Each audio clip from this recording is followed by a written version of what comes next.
क्या कह रहे हैं, आइए सुनते हैं। क्योंकि देश के लोगों के सामूहिक प्रयासों की 21वीं सदी के भारत में कितना ही कुछ ऐसा हो रहा है जो विकसित भारत की नींव मजबूत कर रहा है। जैसे इस 23 अगस्त को ही हम सब देशवासियों ने पहला नेशनल स्पेस डे मनाया। मुझे विश्वास है कि आप सबने इस दिन को सेलिब्रेट किया होगा। एक बार फिर चंद्रयान 3 की सफलता का जश्न मनाया होगा। पिछले वर्ष इसी दिन चंद्रयान 3 ने चांद के दक्षिणी हिस्से में शिव शक्ति पॉइंट पर सफलतापूर्वक लैंडिंग की थी। भारत इस गौरवपूर्ण उपलब्धि को हासिल करने वाला दुनिया का पहला देश बना। साथियों, देश के युवाओं को स्पेस सेक्टर रिफॉर्म से भी काफी फायदा हुआ है।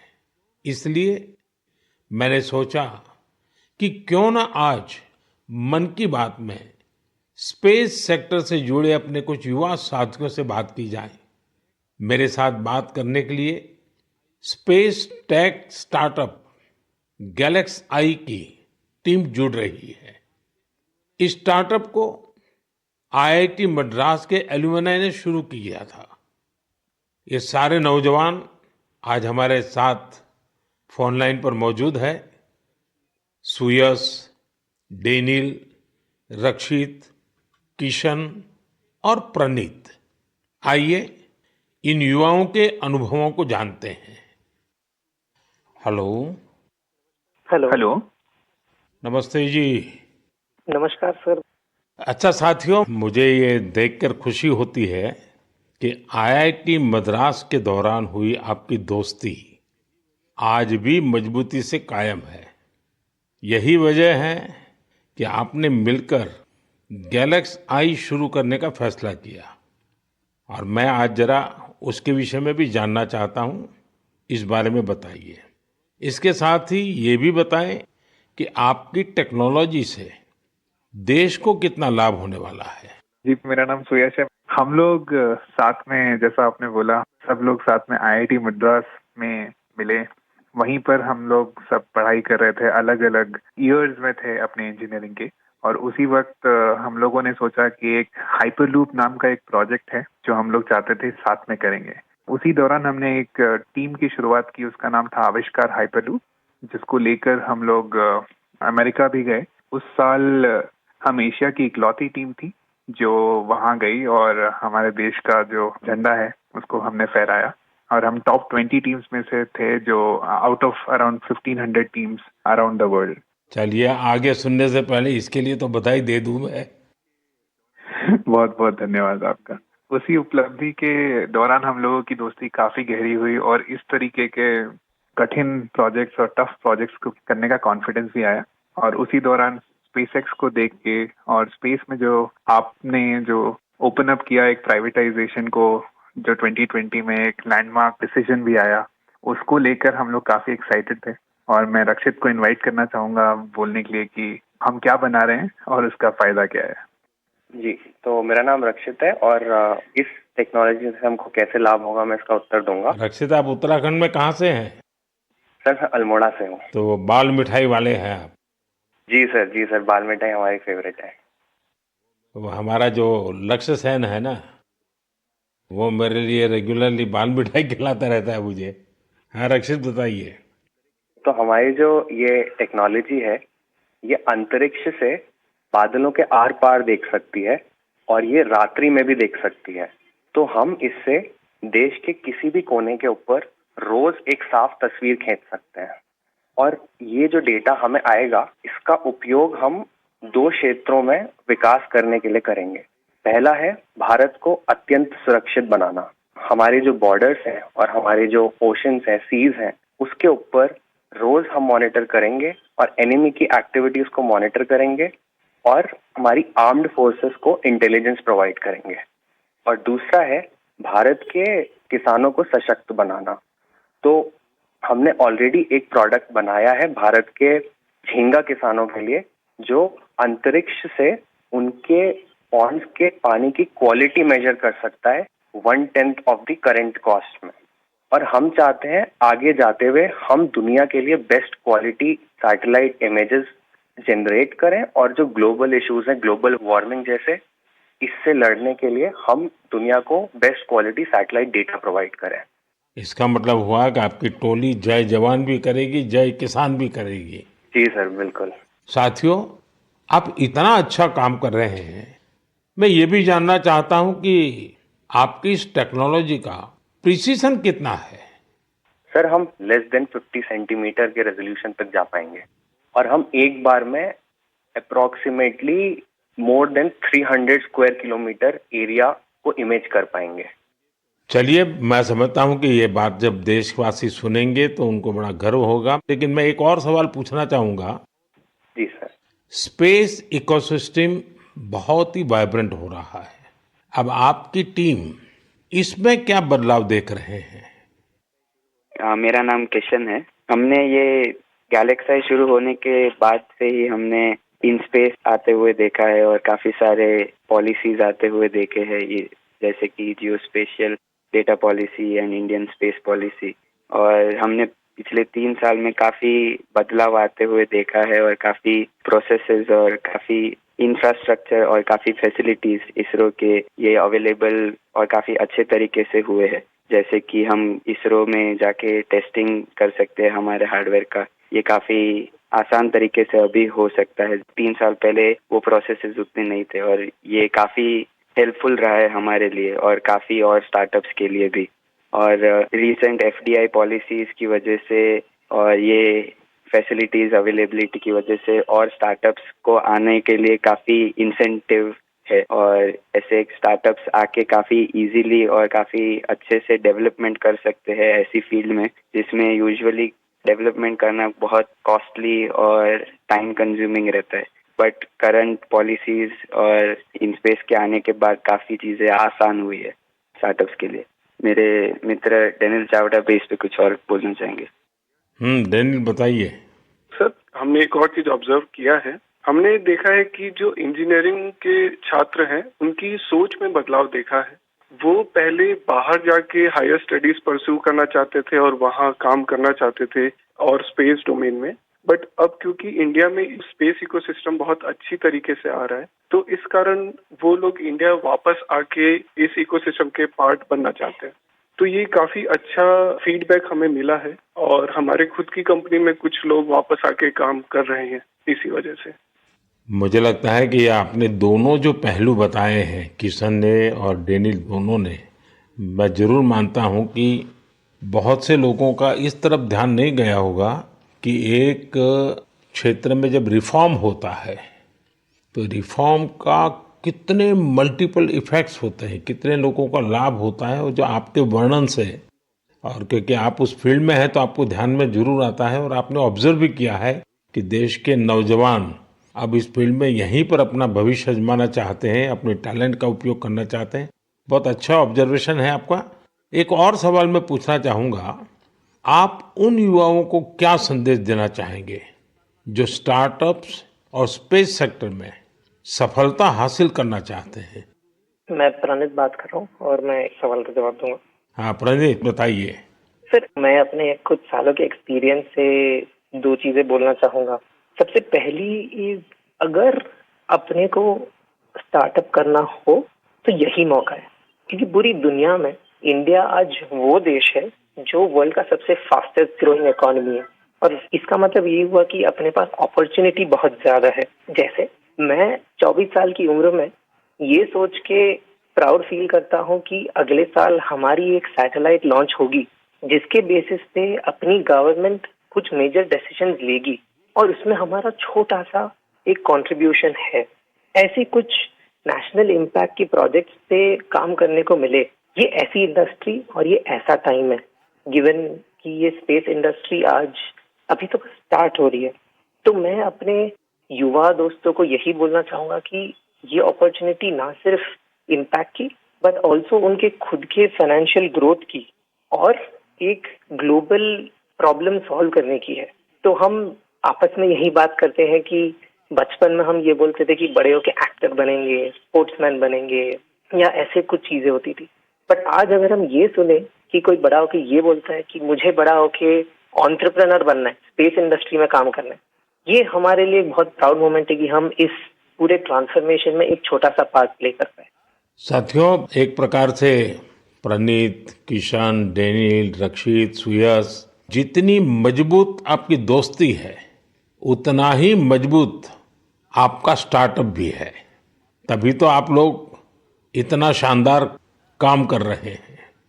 मुझे कुछ साल पहले आईआईटी मद्रास जाने का अवसर मिला था और मैंने उस संस्थान के एक्सेलेंस को खुद अनुभव किया है। और वैसे भी आईआईटी के संबंध में पूरे विश्व में एक सम्मान का भाव है और वहाँ से निकलने वाले हमारे लोग जब भारत के लिए काम करते हैं तो जरूर कुछ न कुछ अच्छा कंट्रीब्यूट करते हैं। आप सभी को और स्पेस सेक्टर में काम करने वाले दूसरे सभी स्टार्टअप्स को मेरी बहुत बहुत शुभकामनाएं हैं। और आप पांचों साथियों से बात करके मुझे बहुत अच्छा लगा। चलिए, बहुत बहुत धन्यवाद दोस्तों। Thank you so much. मेरे प्यारे देशवासियों, इस साल मैंने लाल किले से बिना पॉलिटिकल बैकग्राउंड वाले 1 लाख युवाओं को पॉलिटिकल सिस्टम से जोड़ने का आह्वान किया है। मेरी इस बात पर जबरदस्त प्रतिक्रिया हुई है। इससे पता चलता है कि कितनी बड़ी संख्या में हमारे युवा राजनीति में आने को तैयार बैठे हैं। बस उन्हें सही मौके और सही मार्गदर्शन की तलाश है। इस विषय पर मुझे देश भर के युवाओं के पत्र भी मिले हैं। सोशल मीडिया पर भी जबरदस्त रिस्पांस मिल रहा है। लोगों ने मुझे कई तरह के सुझाव भी भेजे हैं। कुछ युवाओं ने पत्र में लिखा है कि उनके लिए वाकई अकल्पनीय है दादा या माता पिता की कोई राजनीतिक विरासत नहीं होने की वजह से वो राजनीति में चाहकर भी नहीं आ पाते थे। कुछ युवाओं ने लिखा कि उनके पास जमीनी स्तर पर काम करने का अच्छा अनुभव है, इसलिए वे लोगों की समस्याओं को सुलझाने में मददगार बन सकते हैं। कुछ युवाओं ने ये भी लिखा कि परिवारवादी राजनीति नई प्रतिभाओं का दमन कर देती है। कुछ युवाओं ने कहा कि इस तरह के प्रयासों से हमारे लोकतंत्र को और मजबूती मिलेगी। मैं इस विषय पर सुझाव भेजने के लिए हर किसी का धन्यवाद करता हूं। मुझे उम्मीद है कि अब हमारे सामूहिक प्रयास से ऐसे युवा जिनका कोई पॉलिटिकल बैकग्राउंड नहीं है वे भी राजनीति में आगे आ सकेंगे। उनका अनुभव और उनका जोश देश के काम आएगा।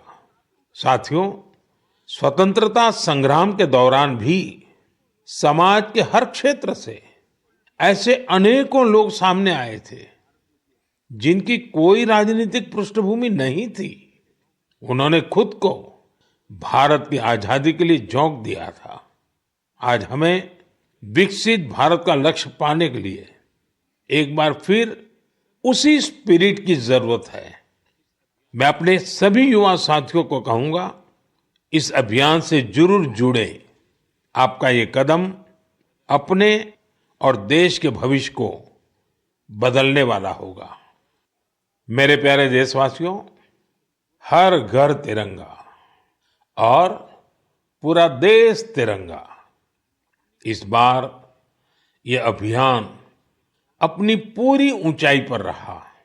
देश के कोने कोने से इस अभियान से जुड़ी अद्भुत तस्वीरें सामने आई। हमने घरों पर तिरंगा लहराते देखा, स्कूल, कॉलेज, यूनिवर्सिटी में तिरंगा देखा। लोगों ने अपनी दुकानों, दफ्तरों में तिरंगा लगाया। लोगों ने अपने डेस्कटॉप, मोबाइल और गाड़ियों में भी तिरंगा लगाया।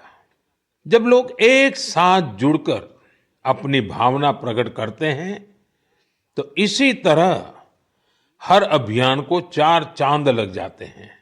अभी आप अपनी टीवी स्क्रीन पर जो तस्वीरें देख रहे हैं, ये जम्मू कश्मीर के रियासी की है। यहाँ 750 मीटर लंबे झंडे के साथ तिरंगा रैली निकाली गई और ये रैली दुनिया के सबसे ऊंचे चिनाब रेलवे ब्रिज पर निकाली गई। जिसने भी इन तस्वीरों को देखा, उसका मन खुशी से झूम उठा। श्रीनगर के डल लेक में भी तिरंगा यात्रा की मनमोहक तस्वीरें हम सब ने देखी। अरुणाचल प्रदेश के ईस्ट कामेंग जिले में भी 600 फीट लंबे तिरंगे के साथ यात्रा निकाली गई।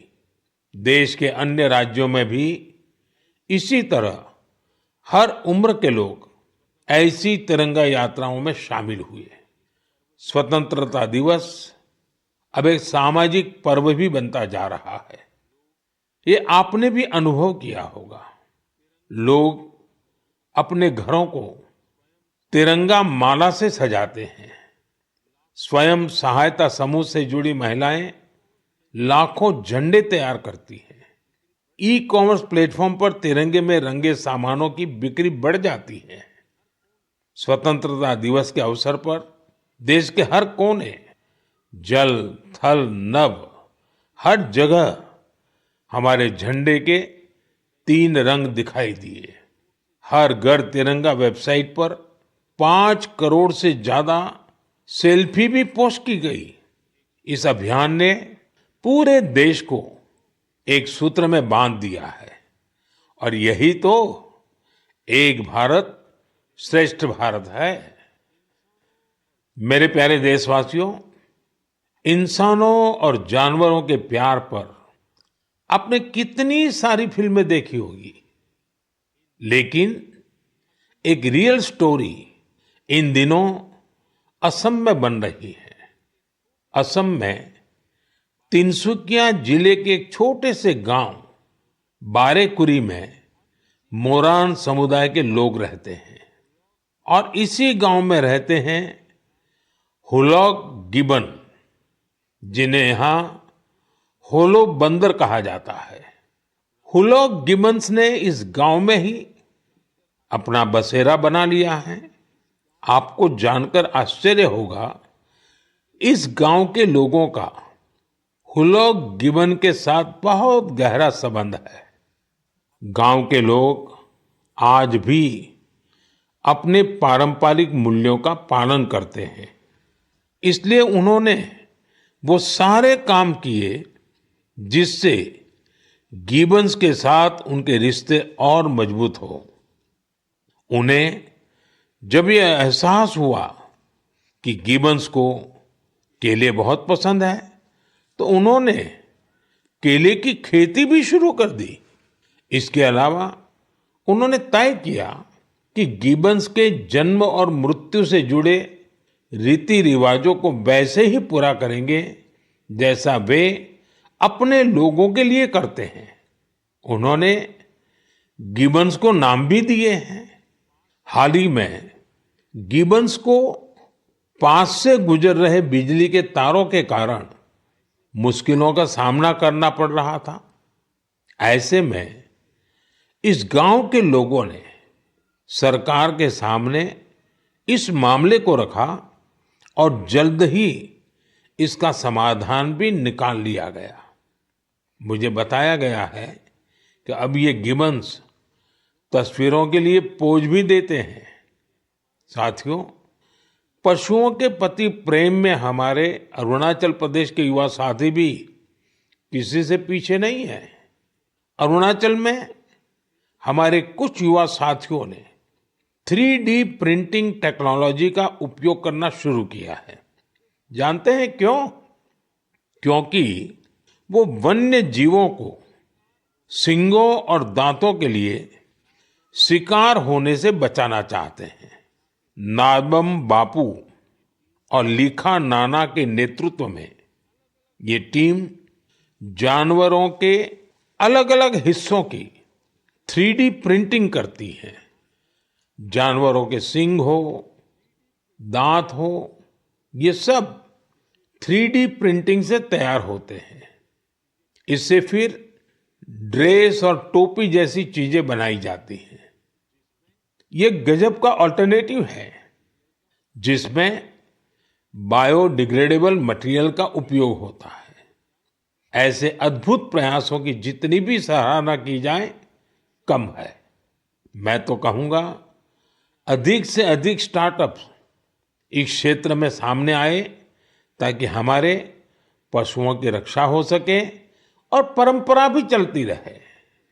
मेरे प्यारे देशवासियों, मध्य प्रदेश के जाबुआ में कुछ ऐसा शानदार हो रहा है जिसे आपको जरूर जानना चाहिए। वहां पर हमारे सफाई कर्मी भाई बहनों ने कमाल कर दिया है। इन भाई बहनों ने हमें वेस्ट टू वेल्थ का संदेश सच्चाई में बदल कर दिखाया है। इस टीम ने जाबुआ के एक पार्क में कचरे से अद्भुत आर्टवर्क तैयार किया है। अपने इस काम के लिए उन्होंने आसपास के क्षेत्रों से प्लास्टिक वेस्ट, इस्तेमाल की हुई बॉटल्स, टायर्स और पाइप्स इकट्ठा किए। इन आर्ट वर्क्स में हेलीकॉप्टर, कार और तोपें भी शामिल हैं। खूबसूरत हैंगिंग फ्लावर पॉट्स भी बनाए गए हैं। यहाँ इस्तेमाल किए गए टायरों का उपयोग आरामदायक बेंच बनाने के लिए किया गया है। सफाई कामगारों की इस टीम ने रिड्यूस, रीयूज और रिसाइकल का मंत्र अपनाया है। उनके प्रयासों से पार्क बहुत ही सुंदर दिखने लगा है। इसे देखने के लिए स्थानीय लोगों के साथ ही आसपास के जिलों में रहने वाले भी यहां पहुंच रहे हैं। साथियों, मुझे खुशी है कि आज हमारे देश में कई सारी स्टार्टअप टीम भी पर्यावरण को बढ़ावा देने के लिए ऐसे प्रयासों से जुड़ रही है। ई कॉन्शियस नाम की एक टीम है जो प्लास्टिक वेस्ट का उपयोग इको फ्रेंडली प्रोडक्ट्स बनाने में कर रही है। इसका आइडिया उन्हें हमारे पर्यटन स्थलों, विशेषकर पहाड़ी इलाकों में फैले कचरे को देख करके आया। ऐसे ही लोगों की एक और टीम ने इको कारी नाम से स्टार्टअप शुरू किया है। ये प्लास्टिक वेस्ट से अलग अलग खूबसूरत चीजें बनाते हैं। साथियों, टॉय रिसाइकलिंग भी ऐसा ही एक और क्षेत्र है जिसमें हम मिलकर काम कर सकते हैं। आप भी जानते हैं कि कई बच्चे कितनी जल्दी खिलौनों से बोर हो जाते हैं। वही ऐसे बच्चे भी हैं जो उन्हीं खिलौनों का सपना संजोए होते हैं। ऐसे खिलौने जिससे अब आपके बच्चे नहीं खेलते, उन्हें आप ऐसी जगहों पर दे सकते हैं जहां उनका उपयोग होता रहे। ये भी पर्यावरण की रक्षा का एक अच्छा रास्ता है। हम सब मिलकर प्रयास करेंगे तभी पर्यावरण भी मजबूत होगा और देश भी आगे बढ़ेगा। मेरे प्यारे देशवासियों, कुछ ही दिन पहले हमने 19 अगस्त को रक्षाबंधन का पर्व मनाया। उसी दिन पूरी दुनिया में विश्व संस्कृत दिवस भी मनाया गया। आज भी देश विदेश में संस्कृत के प्रति लोगों का विशेष लगाव दिखता है। दुनिया के कई देशों में संस्कृत भाषा को लेकर तरह तरह की रिसर्च और प्रयोग हो रहे हैं। आगे की बात करने से पहले मैं आपके लिए एक छोटी सी ऑडियो क्लिप प्ले कर रहा हूं। तितीर्षुः शीघ्रगाम गंगाम इदम लक्ष्मणम अब्रे ऐसे कर तो सातु दृष्ट्वा नदीतीरे नवामिश्वाकुनंदना तितीर्षुः शीघ्रगाम गंगाम इदम लक्ष्मणम अब्रवीत। साथियों, इस ऑडियो का संबंध यूरोप के एक देश लिथुएनिया से है। वहां एक प्रोफेसर विथ विदोनस ने एक अनूठा प्रयास किया है और इसे नाम दिया है संस्कृत ऑन द रिवर्स। कुछ लोगों का एक ग्रुप वहां नेरिस रिवर के किनारे जमा हुआ और वहां उन्होंने वेदों और गीता का पाठ किया। यहां ऐसे प्रयास पिछले कुछ वर्षों से निरंतर जारी है। आप भी संस्कृत को आगे बढ़ाने वाले ऐसे प्रयासों को सामने लाते रहिए। मेरे प्यारे देशवासियों, हम सबके जीवन में फिटनेस का बहुत महत्व है। फिट रहने के लिए हमें अपने खान पान, रहन सहन सब पर ध्यान देना होता है। लोगों को फिटनेस के प्रति जागरूक करने के लिए ही फिट इंडिया अभियान की शुरुआत की गई। स्वस्थ रहने के लिए आज हर आयु, हर वर्ग के लोग योग को अपना रहे हैं। लोग अपनी थाली में अब सुपर फूड मिलेट्स यानी श्री अन्न को जगह देने लगे हैं। इन सभी प्रयासों का उद्देश्य यही है कि हर परिवार स्वस्थ हो। साथियों, हमारा परिवार, हमारा समाज और हमारा देश और इन सब का भविष्य हमारे बच्चों की सेहत पर निर्भर है और बच्चों की अच्छी सेहत के लिए जरूरी है कि उन्हें सही पोषण मिलता रहे। बच्चों का न्यूट्रिशन देश की प्राथमिकता है। वैसे तो उनके पोषण पर पूरे साल हमारा ध्यान रहता है, लेकिन एक महीना देश इस पर विशेष फोकस करता है। इसके लिए हर साल 1 सितंबर से 30 सितंबर के बीच पोषण माह मनाया जाता है। पोषण को लेकर लोगों को जागरूक बनाने के लिए पोषण मेला, एनीमिया शिविर, नवजात शिशुओं के घर की विजिट, सेमिनार, वेबिनार जैसे कई तरीके अपनाए जाते हैं। कितनी ही जगहों पर आंगनवाड़ी के तहत मदर एंड चाइल्ड कमेटी की स्थापना भी की गई है। ये कमेटी कुपोषित बच्चों, गर्भवती महिलाओं और नवजात शिशुओं की माताओं को ट्रैक करती है। उन्हें लगातार मॉनिटर किया जाता है और उनके पोषण की व्यवस्था की जाती है। पिछले वर्ष पोषण अभियान को नई शिक्षा नीति से भी जोड़ा गया है। पोषण भी, पढ़ाई भी। इस अभियान के द्वारा बच्चों के संतुलित विकास पर फोकस किया गया है। आपको भी अपने क्षेत्र में पोषण के प्रति जागरूकता वाले अभियान से जरूर जुड़ना चाहिए। आपके एक छोटे से प्रयास से कुपोषण के खिलाफ इस लड़ाई में बहुत मदद मिलेगी। मेरे प्यारे देशवासियों, इस बार की मन की बात में इतना ही। मन की बात में आपसे बात करके मुझे हमेशा बहुत अच्छा लगता है। ऐसा लगता है जैसे मैं अपने परिवारजनों के साथ बैठ करके हल्के फुल्के वातावरण में अपने मन की बातें साझा कर रहा हूं, आपके मन से जुड़ रहा हूं। आपके फीडबैक, आपके सुझाव मेरे लिए बहुत ही मूल्यवान है। कुछ ही दिनों में अनेक त्योहार आने वाले हैं। मैं आप सभी को उनकी ढेर सारी शुभकामनाएं देता हूं। जन्माष्टमी का त्योहार भी है। अगले महीने शुरुआत में ही गणेश चतुर्थी का भी पर्व है। ओणम का त्योहार भी करीब है। मिलाद उन नबी की भी बधाई देता हूं। साथियों, इस महीने 29 तारीख को तेलुगु भाषा दिवस भी है। यह सचमुच बहुत ही अद्भुत भाषा है। मैं दुनिया भर के सभी तेलुगु भाषियों को तेलुगु भाषा दिवस की शुभकामनाएं देता हूं। प्रपंच व्याप्तंगा उन्न तेलुगु वारिकी तेलुगु भाषा दिनोत्सव शुभाकांक्षलु। साथियों, मैं आप सभी से बारिश के इस मौसम में सावधानी बरतने के साथ ही कैच द रेन मूवमेंट का हिस्सा बनने का भी आग्रह दोहराऊंगा।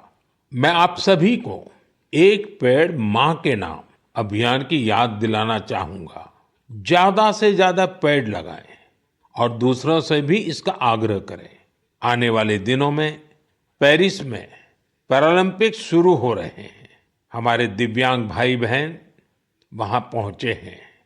140 करोड़ भारतीय अपने एथलीट और खिलाड़ियों को चीयर कर रहे हैं। आप भी #Cheer4Bharat के साथ अपने खिलाड़ियों को प्रोत्साहन दीजिए। अगले महीने हम एक बार फिर जुड़ेंगे और बहुत सारे विषयों पर चर्चा करेंगे। तब तक के लिए मुझे विदा दीजिए। बहुत बहुत धन्यवाद। नमस्कार।